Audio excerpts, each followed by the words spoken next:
मैं कौन हूँ तेरे को मालूम? जय आंटी मालूम तेरे को? लल्लू अंकल मालूम तेरे को? समझ रहा ना तू? ये सब मेरे पीछे है रे। हाँ। अगर तू मेरे को हाथ लगाया ना, क्या? बात ऊपर तक पहुंचती, ऐसा क्या? बात बहुत ऊपर तक जाती. లల్లు అంకుల్ తెలుసా, మాయా మేడం ఎరికేనా అంటూ రోడ్ల మీదకొచ్చి కుక్కల్లా హడావిడి చేసే ఈ దందాగిరి సినిమాల్లో మాత్రమే కనిపిస్తోందా? కాదు కాదు, మన గల్లీలకు కూడా ఈ తరహా అఘాయిత్యాలు కొత్తవి కాదు. అంతర్ముఖాలు ఇవాల్టి పాలిటిక్స్ లో ఇవే కీలకం. ఈ ముఖాలు బయటికి కనబడవు. కొన్ని బంధువర్గం రూపంలో దాక్కునుంటే ఇంకొన్ని సొంత స్వభావాలుగా లోపలే ఉండిపోతాయి. అదను చూసి కాటేస్తాయి కూడా. ఆదుకుంటామంటూ పాగా కూడా వేస్తాయి.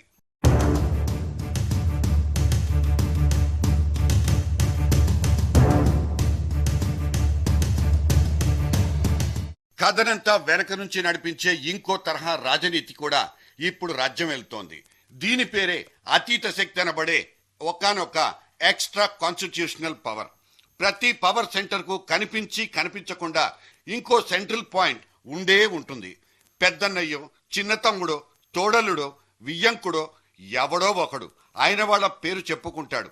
అంతా తానేనంటాడు. అందిన కాడికి దోచుకుని చక్కా చాప చుట్టేస్తాడు.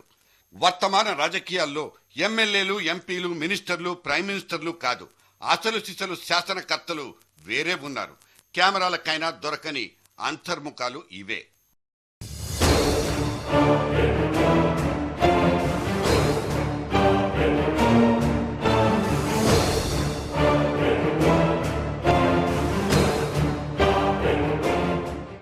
ఢిల్లీ టు గల్లీ అన్ని మలుపుల్లోనూ ఈ అతీత శక్తులు కనిపించే తీరుతారు.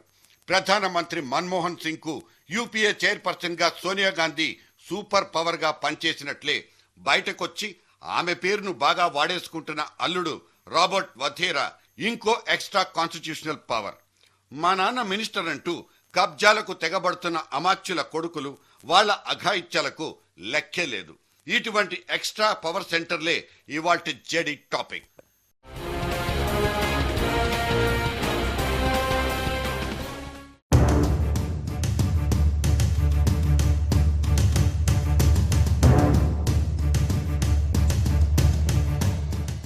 ఇప్పుడు బావ నడుపుతున్న పార్టీ బావది కాదు, మా నాన్నది అంటూ డైరెక్ట్ గానో ఇండైరెక్ట్ గానో వెనక నుంచి అప్పుడప్పుడు పొడిచి చంపేస్తున్న సీతయ్య అండ్ బాలయ్యలే తెలుగుదేశం రథానికి ఇరుసుల్లాంటి వాళ్ళు. ఆ దిక్కుమాలిన ప్రతిపక్షపు సీట్లోనైనా బావగారిని నింపాదిగా కూర్చొనివ్వని వీళ్ళిద్దరికీ తోడు మేనల్లుడు ఇంకొకడు.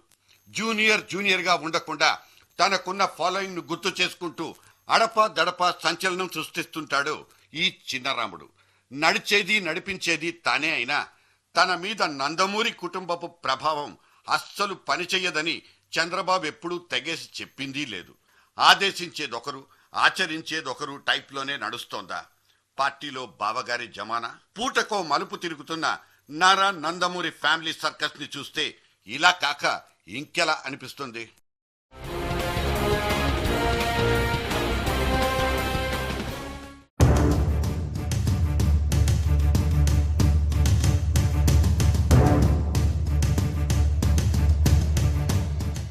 పార్టీ కోసం గవర్నింగ్ బాడీ పేరుతో యంత్రాంగం అంటూ ఒకటి నామినేట్ అయిపోయినా బండిని నడిపించేవాడు మాత్రం ఆ ఒకే ఒక్కడు వైవి సుబ్బారెడ్డి మాత్రమే. పార్టీ అధ్యక్షుడు జగన్ కు ఇతను స్వయానా చిన్నాన్న. పార్టీ లోపలికి ఎవరిని రప్పించుకోవాలి, వచ్చిన తర్వాత ఎవరెవరిని ఎక్కడ పెట్టాలి, ఇటువంటి కీలక నిర్ణయాల్లో ఈ అంకుల్ మాటే అందరికీ వేదం. జగన్ అరెస్ట్ అనివార్యమన్న వార్తలు చుట్టుముట్టేసినప్పుడు సైతం పార్టీ క్యాడర్ ఎక్కడా జడుచుకున్న జాడలే లేవు. వైవి అంకుల్ ఉన్నారు, ఆయనే అన్ని చూసుకుంటారంటూ సన్నిహితుల దగ్గర జగన్ ధీమా వ్యక్తం చేసేవాడు.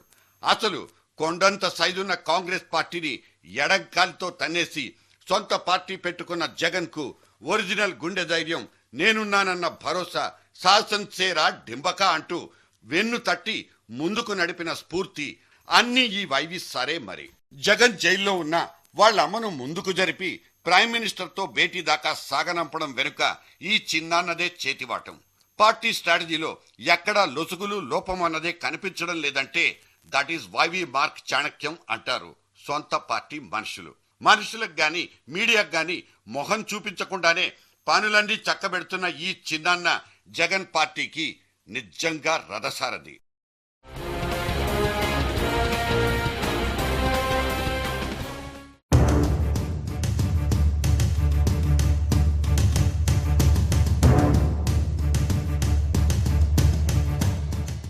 ఒక ప్రైవేట్ డిటెక్టివ్ ఏజెన్సీకి డబ్బులిచ్చి సిబిఐ జేడీ కాల్ డేటాను తెప్పించుకున్న ఈ రఘురామరాజు స్వతహాగా ఒక వ్యాపారవేత్త.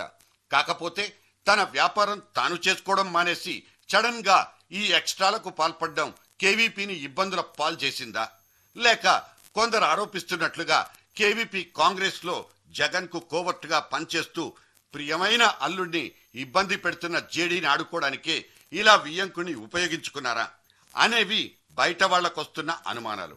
ఏదేమైనా లోపలే అన్ని సర్దేసే విస్తృతమైన అనుభవం ఉన్న కేవీపీ ఇలా తన ప్రయోగశాలలో ఈ వియ్యంకుణ్ణి కూడా వాడుకునే ఉంటాడన్న క్లారిటీ కూడా ఉంది. నేను అమాయకుణ్ణి, నాకు కాల్ డేటా కేసు నుంచి విముక్తిని ప్రసాదించండి అంటూ వేడుకున్న ఈ రఘురామరాజును కోర్టు వారు కూడా కరుణించలేదు. మరి బావగారి పలుకుబడిని నమ్ముకుని నేరుగా సిబిఐ జేడీతోనే పెట్టుకున్న ఈ రాజుగారిని ఏ దేవుడొచ్చి కాపాడతారో తెలీదు.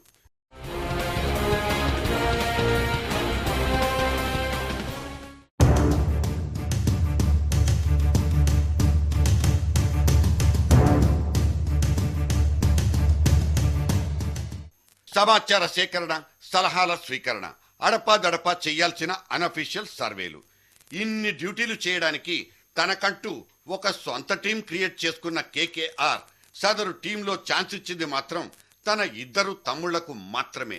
షామియానాలు కట్టే దగ్గర నుంచి లైవ్ కవరేజ్ దాకా సీఎం ప్రోగ్రామ్స్ అన్ని తానే దగ్గరుండి చూసుకునే చిన్న తమ్ముడు సంతోష్ కుమార్ రెడ్డి బెంగుళూరులో బాగా సాగుతున్న తన సాఫ్ట్వేర్ బిజినెస్ ని కూడా అటక మీదకెక్కించేశారు.